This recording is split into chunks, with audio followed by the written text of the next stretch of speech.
तो कि किसको मैं बदल दूं और किसको मैं सहन कर लूं, ये विवेकशीलता मेरे अंदर आ जाए। ये 3 प्रार्थनाएं वो हमेशा भगवान से किया करते थे। మనకి ఎవరైతే సహిస్తారో వాళ్ళే జీవించగలుగుతారని చెప్పడం జరిగింది। ఆ తర్వాత చెప్పడం కూడా రావాలి। ఏం చెప్పాలి అంటే మన పరిస్థితులకి సమయానుకూలంగా ఏం మాట్లాడాలో మనకి తెలియటం రావాలి। చాలా మంది దుఃఖంగా ఉన్నారు, అదే ఎవరో ఇంట్లో చనిపోయినారు, మీరేళ్ళి అక్కడికి వెళ్ళి నవ్వితే వాళ్ళకి ఎలా ఉంటుంది? అట్లాగే అందరూ నవ్వుకుంటున్నారు, మీరు ఏడుపు మొహంతో వెళ్ళి అక్కడ కూర్చుంటే వాళ్ళకి ఇబ్బందికరంగా ఉంటుంది। అందుకని ఎప్పుడు మనం ఎక్కడ ఏది ఎలా చెప్పాలి అనేది కూడా మనకి తెలియాలి। అనుకూలమైన సమయం, భర్త ఆఫీస్ నుంచి అలసిపోయి వచ్చారు, ఇంటికి రాగానే తలుపు తీయంగానే పిల్లలు ఈ రోజు అలా చేశారు ఇలా చేశారు అని చెప్పి మీ ఇబ్బందులన్నీ కూడా ఆయనకి ట్రాన్స్ఫర్ చేస్తే ఆయన ఏమనుకుంటారు మనసులో? అక్కడ ఆఫీసులో తలకాయ నొప్పి, ఇంటికి వస్తే ఇంట్లో కూడా తలకాయ నొప్పి। ఎప్పుడు ఏ విషయం చెప్పాలనే అనుకూల సమయం మనకి తెలియాలి। ఆ అనుకూల సమయంలోనే మనం ఆ పనిని చేయాలి। దానికి ఒక ఉదాహరణగా ఇంగ్లాండ్ లో ఒక రాజు ఉన్నారు, ఆయన భగవంతుడిని ప్రార్థన చేసేవాళ్ళు। ఆయన మొట్టమొదటి ప్రార్థన ఏం చేసేవాళ్ళంటే, ఆ భగవంతుడా నాకు శక్తి నీవు, దేనికి శక్తి నీవు? ఏదైతే నేను మార్చుకోగలను దాన్ని మార్చుకోవడానికి నాకు శక్తి నీవు। రెండోది ఏమని ప్రార్థన చేసేవాడంటే, దేన్నైతే నేను మార్చుకోలేనో దాన్ని సహించడానికి నాకు శక్తి నీవు। మూడో ప్రార్థన ఆయన ఏం చేసేవాళ్ళంటే, దేన్ని మార్చుకోవాలి దేన్ని సహించాలి అనే విచక్షణ జ్ఞానాన్ని అనే వివేకాన్ని నాకు అందివ్వు అని ఈ 3 ప్రార్థనలు ఆ రాజా భగవంతుడిని చేసేవాడు। परिवार निर्माण में आवश्यकता है स्वावलंबन की। हमारे प्रत्येक सदस्य, जितने परिवार के सदस्य हैं, उनको स्वावलंबी होना चाहिए। अपना अपना काम हमें करना चाहिए। ऐसा नहीं कि एक के ऊपर सारा काम आप लोड कर देंगे तो फिर वो परेशान हो जाएंगे, चाहे वो कोई भी हो। तो सब अपना अपना, अपने जैसे कपड़े धोना है, अपना बिस्तर ठीक करना है, अपने पुस्तक वगैरह अपना संभाल के रखना है। अगर सब अपना अपना काम अगर व्यवस्थित करने लगेंगे तो क्या हो जाएगा, हर व्यक्ति के अंदर श्रमशीलता का एक पाठ पढ़ा जाएगा और घर भी है जो जल्दी से स्वच्छ बना रहेगा और उनके अंदर स्वावलंबी। कहीं पे भी अगर बाहर कहीं जाने की आवश्यकता पड़ी, बच्चों को भी अगर कहीं बाहर जाने की आवश्यकता पड़े, वो स्वावलंबी हो सकेंगे तो उनको कष्ट नहीं उठाना पड़ेगा। इसलिए हर सदस्य को स्वावलंबी होना ही चाहिए। हर परिजन को जो आस्तिकता का वातावरण, पूजा उपासना का वातावरण घर के अंदर हमारे होना ही चाहिए, परिवार के अंदर।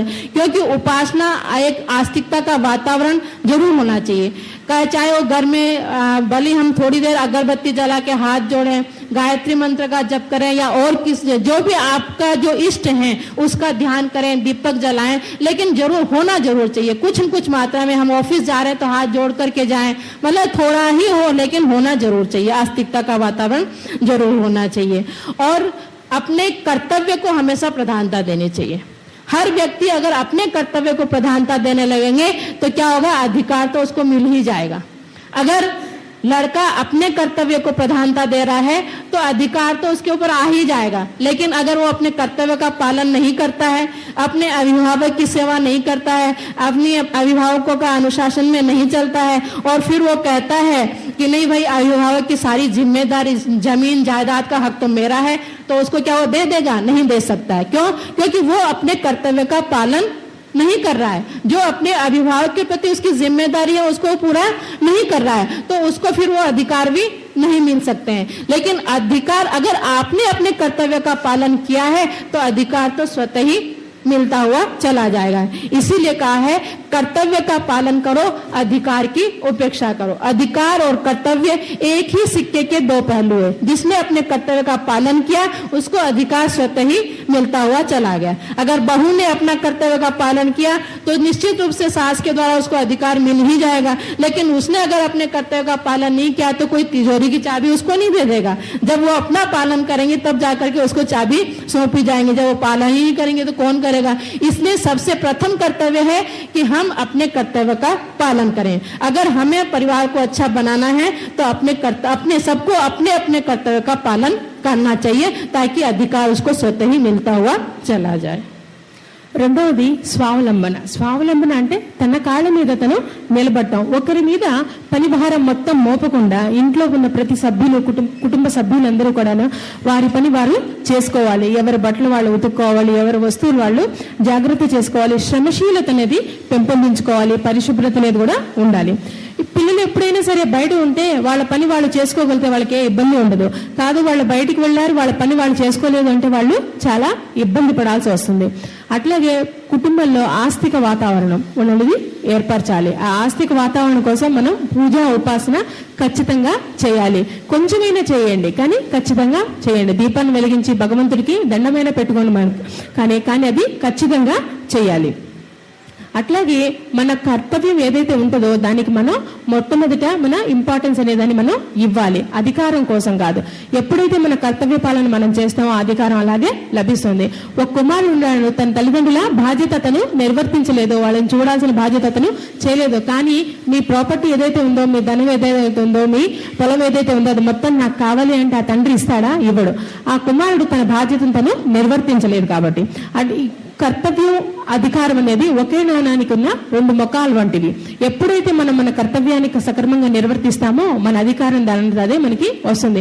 ఒక కోడలు తన బాధ్యత నిర్వర్తించలేదు, అత్త ఆవిడకి అధికారం ఉంటే ఇస్తుందా? ఇవ్వదు. ఎప్పుడైతే ఆవిడ తన బాధ్యతను నిర్వర్తిస్తుందో అత్త సునాయాసంగా తన అధికారాన్ని కోడలికి ఇస్తుంది. అట్లాగే తన బీర్వా తాళం చేతులు కూడాను ఆ కోడలికే అప్పు చెప్తుంది. కానీ అది ఎప్పుడు జరుగుతుంది? కోడలు తన కర్తవ్యాన్ని తాను నిర్వర్తించినప్పుడు. అందుకనే మనందరం కూడాను మన కర్తవ్యాన్ని మనం పరిపాలించాలి, మన కర్తవ్యాన్ని మనం చేయాలి. ఏ పని అయితే మనకు ఉందో, ఏదైతే మన కర్తవ్యమో, ఒక కూతురు అయితే కూతురుగా తన కర్తవ్యాన్ని, కొడుకు అయితే కొడుకుగా తన కర్తవ్యాన్ని, తల్లిదండ్రులు వారి వారి కర్తవ్యాన్ని నిర్వర్తించాలి. కుటుంబ నిర్మాణానికి వారి వారి కర్తవ్యాన్ని వాళ్ళు నిర్వర్తించడం చాలా ముఖ్యం. परिवार में किन गुणों की आवश्यकता और हो वो एक दृष्टांत आपको देंगे और उसके माध्यम से बताएंगे कि एक बार एक संत के पास एक परिवार आया तो एक व्यक्ति ने उसने कहा, महात्मा जी आप ये बताइए हमारा परिवार अच्छा बना रहे, श्रेष्ठ रहे, घर के अंदर खुशी का वातावरण रहे, इसके लिए हमें क्या करना चाहिए? तो महात्मा जी कहा तुम बैठो। बैठ गया। फिर उसी समय एक परिवार और आया। असल में क्या होता है, जब भी कभी हम संत महात्मा के पास जाते हैं तो खाली हाथ नहीं जाते हैं, कुछ लेकर के जाते हैं, मिठाई है, प्रसाद, फल वगैरह कुछ लेकर के जाते हैं। तो वो परिवार भी कुछ सामान अपना फल मिठाई वगैरह लेकर के आया और उन्होंने उस संत जी को, महात्मा जी को दी। महात्मा जी ने उसको लिया और उपेक्षा भाव से रख दिया। फिर बात करते रहे उनसे। फिर दूसरा परिवार एक और आया, वो भी उसी तरह से अपनी मिठाई और वो लेकर के आया। महात्मा जी ने उसके पास से प्रसाद लिया और उन्होंने खाना शुरू कर दिया और खाते रहे और बातचीत करते रहे। फिर थोड़ी देर में तीसरा परिवार एक और आया, वो भी उसी तरह से अपनी मिठाई वगैरह लेकर के आया। तो महात्मा जी ने उस मिठाई में से थोड़ी सी मिठाई स्वयं खाई और बाकी सबको थोड़ा थोड़ा बांट दिया प्रसाद रूप में और बातचीत उनसे भी करते रहे। जब वो तीनों जाने लगे तब जिसने संत महात्मा जी से प्रश्न किया था कि परिवार में किन गुणों की आवश्यकता है, तो उनका महात्मा जी आपने कुछ बताया नहीं।